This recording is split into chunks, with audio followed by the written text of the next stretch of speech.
Hello and welcome to another episode of Neonz React. Today we'll be reacting to another video of Gigux. Tokyo Ghoul deserve better. So without further ado, let's jump straight into the video. The year is 2014. Flappy Birds is increasing the global rage index by 100%. People are going a bit mental, pouring a bit of cold water over their heads. I'm working for a small little company no one's ever heard of called The Big Black Cop, and an anime called BBC, the big, of course. Tokyo Ghoul starts airing. This damn thing became inescapable.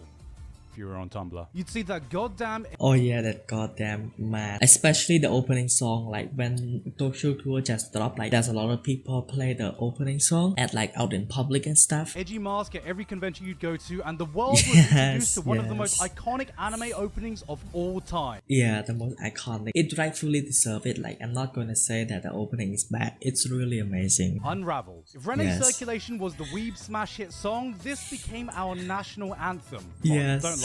At one point, I know the beginning of this song was ingrained into your. You know just too well, like you know what's gonna happen, and you know the beginning. She had that brain, and you wish you could match that raspy, scratchy ass vocal texture the singer has. Yeah, I cannot do it. You're welcome, headphone users. While the anime didn't exactly explode onto the scene, it was one of those shows that wormed its way into anime pop culture within the last 10 years. It's the 8th most popular anime of all time on MAL, behind Naruto and above Demon Slayer, with the manga comfortably sitting at number 5. You've seen memes and manga pants of Tokyo Ghoul spread around, most likely this one, which you know, the infamous one. It's from that famous scene in the manga where I think Ken Kaneki said, "I am the Tokyo Ghoul." Singing goes on to Morb after that. Seeing all this unfold before my eyes, I always had one question. Why Tokyo Ghoul? I remember watching the anime and thinking, well, this is a decently interesting shonen show, bit edgy. I watched the first season and I really enjoy it much. And after the second season, I've kind of like, what the hell am I watching? But nothing I'm going to write home about. Then, like locusts, swaths of manga readers would swarm around me and proudly exclaim, but did you actually read the manga? And as I am too, as somebody who actually read the manga, and I also have actually read the original source, which basically is a light novel. So I know that feeling where you just like, you see other people consume that other adaptation of your thing that you have read of a long time, if you know what I'm saying. Tokyo Ghoul is a deep, complex story, and Ken Kaneki is such a tragic character that nobody understands. And I take offense to that last line. It's a Jimin fan cam I'm working on, actually. And so 8 years later, way past the point anyone still cared about Tokyo Ghoul, I thought, maybe it's finally the right time to actually give this a chance, and god damn it. The manga readers were right.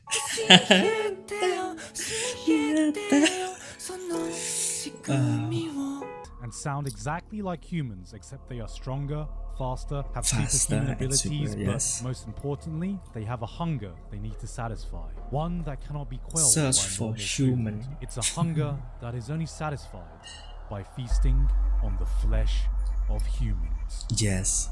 It's very gritty and dark. When I first watched Tokyo Ghoul, my taste on anime was just bottom. So when I first saw this, I was like, but I still got interested. My boy's out here just trying to get laid and scores a lucky date, but unfortunately for our boy, before he can start eating the pussy starts eating him. Luckily, he's saved by some falling beans, except both of them get crushed, and to save his life, the doctors thought it would be a great idea to just transplant this random lady's organs without knowing that she was a ghoul. And so begins Kaneki's journey into the world of ghouls, as he slowly learns to accept that he has become one. On the surface, Tokyo Ghoul is a series I didn't think would appeal to me, because when I looked at the show, the aesthetics and the fan base, I went, wait a minute, ghouls are just reskinned vampires. This is a vampire series.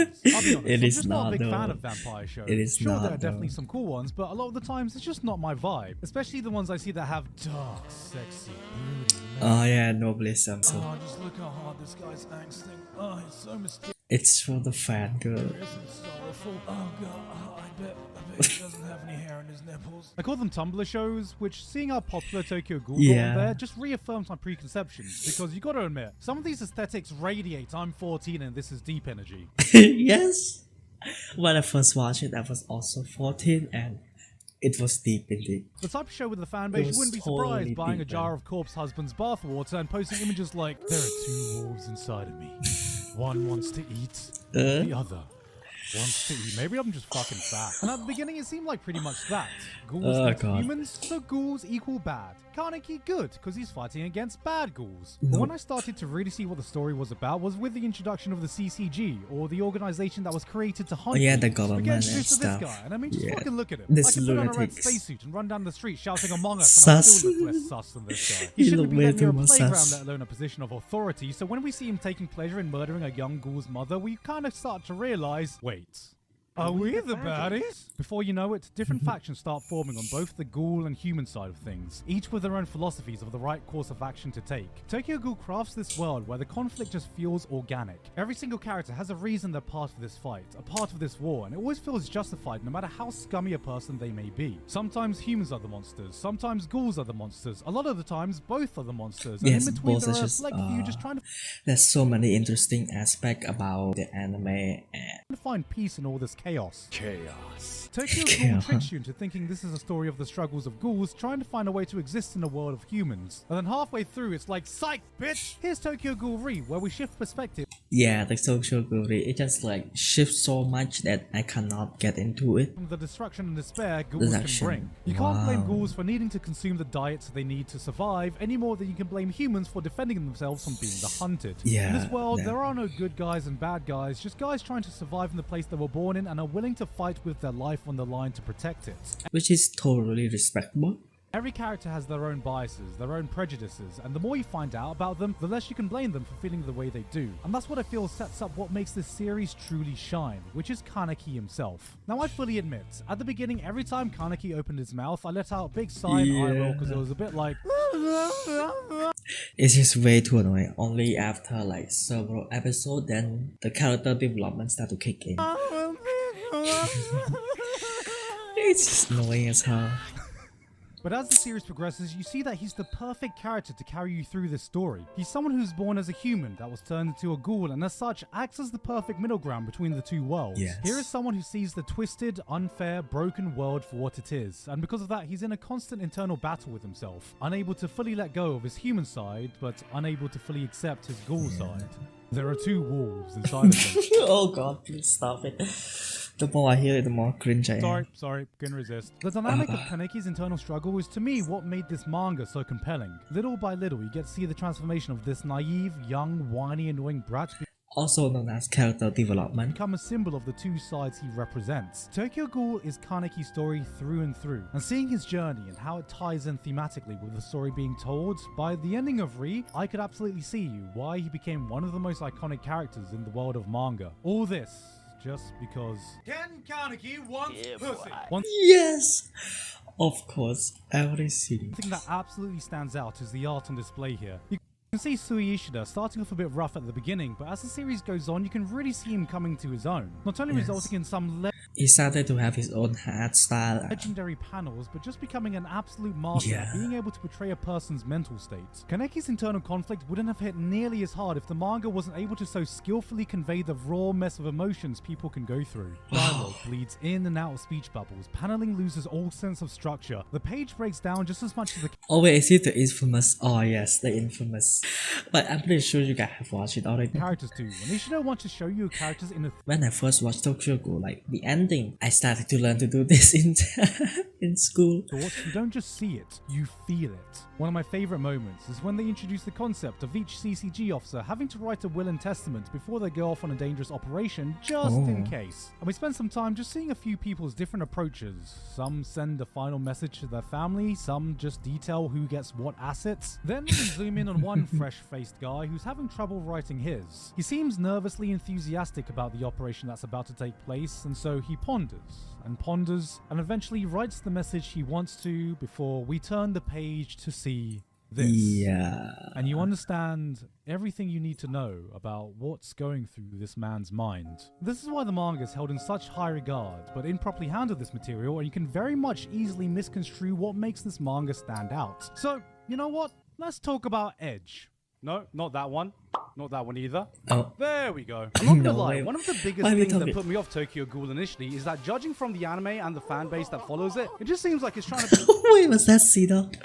It was Sea Dog, oh a god. bit too hard to be edgy. I think this post I found sums it up perfectly. Why do people think Tokyo Ghoul is an edgy anime? I had to ask this after I saw Mother's Basement Tokyo Ghoul video, where he said Tokyo Ghoul was edgy and that he'd rather watch Akame ga Kill. The show could flash Akame ga Kill is even more edgy. What the hell are you of talking how my about? friends would say only Tumblr, emos, or people who shop at Hot Topic like Tokyo Ghoul. I don't fall into any of these descriptions, Yeah.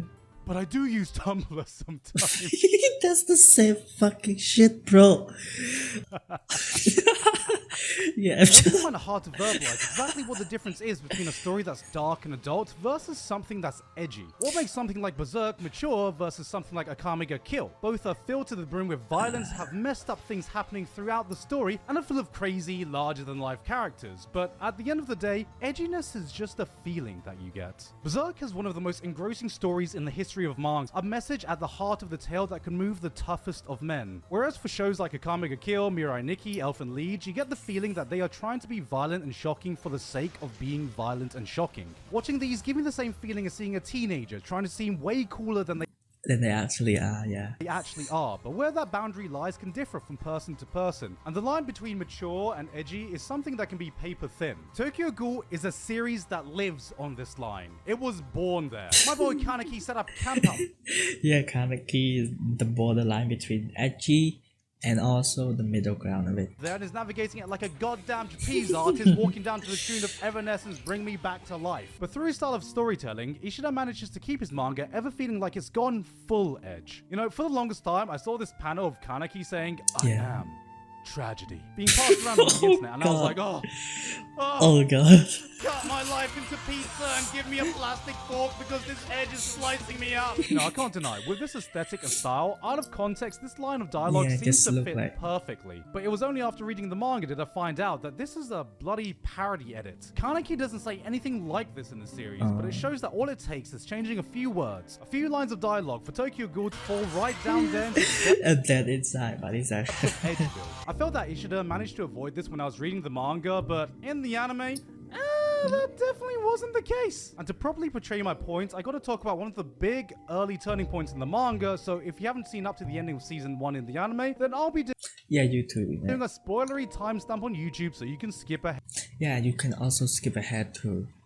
Early on, Kaneki gets kidnapped by a powerful ghoul named Jason. Jason, who would put him through a living hell. At the time, Kaneki still very much viewed himself as a human, unable to accept his ghoul side, and it would be this that completely breaks Also known as character development, the conflict, and then there's a resolution. him. For 10 long, grueling days, Jason put Kaneki through some of the most unimaginably horrific torture nobody should have to Yeah, experience. it's really Body fucked up, parts bro. were cut off. A centipede was allowed to run rampant inside of Kaneki's ear. His fingers and toes were cut off so many times that his nails turned black from the constant regeneration of his limbs. Yeah, and over it's time, really his hair fucked up. slowly turns from black to white from the sheer stress and trauma of the event. First, just a strand, then a patch, then by the end, every single strand was white. His mind was pushed to the breaking point, and then kept going far beyond that. And at the end of it all, with nothing left to cling on to, no hope left, he turned to this absolutely grotesque panel, as you see Kaneki cannibalizing himself,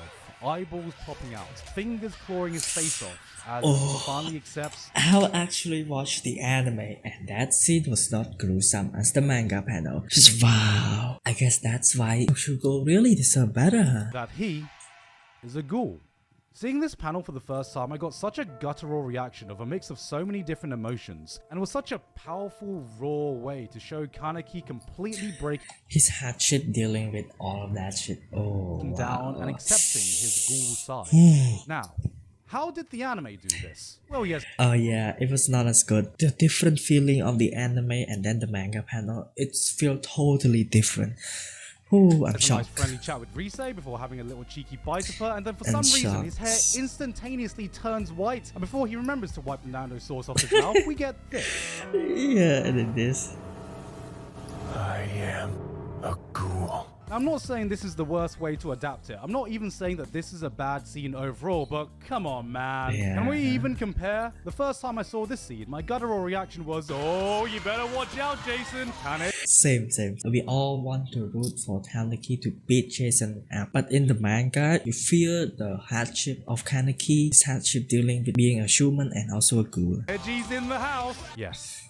This is the exact moment Ken Kaneki becomes Heisenberg. It's small shit like this that throws off the nuance of emotions you get when you read the manga and shifts it way more into the edgy side. Because yes, having your protagonist spawn white hair and... Oh yeah, like when I first watched it, I was thinking like that too, and other people that have made a reaction to it also think like that. black nails the moment they get a badass, dark, brooding power-up only to have Unravel start playing is edgy as fuck, even if that song is awesome. Even at its best, the Tokyo Ghoul anime never felt like it captured the same visceral emotions contained in the manga, and may I remind you, this was the good adaptation because woohoo! Let me tell you about the train wreck that came afterwards. Right after this came the direct sequel that they called Tokyo Ghoul Square Root A, which is just... What the fuck does that even mean? Whose bright idea was this? It's just They trash. have a chronic fear of the number 2? Somewhere out there, a mathematician is crying right now. Root A is a reference to and pun on the Aogiri Tree organization, which is the focus of the second season. A is simply the first letter of the organization, and the root is a pun on tree root, since it's Aogiri Tree. But it might be more accurate than I'm giving it credit for, because it makes about as much sense as the fucking season does. To call this season a glorified fanfiction would be an insult to fanfictions. Kaneki goes down a completely different path, making a completely anime original adaptation, except somehow stitching things together so they kinda result in the same climactic fights and events, but since they did this while removing all character motivations and moments from the manga, absolutely nothing anyone does makes sense.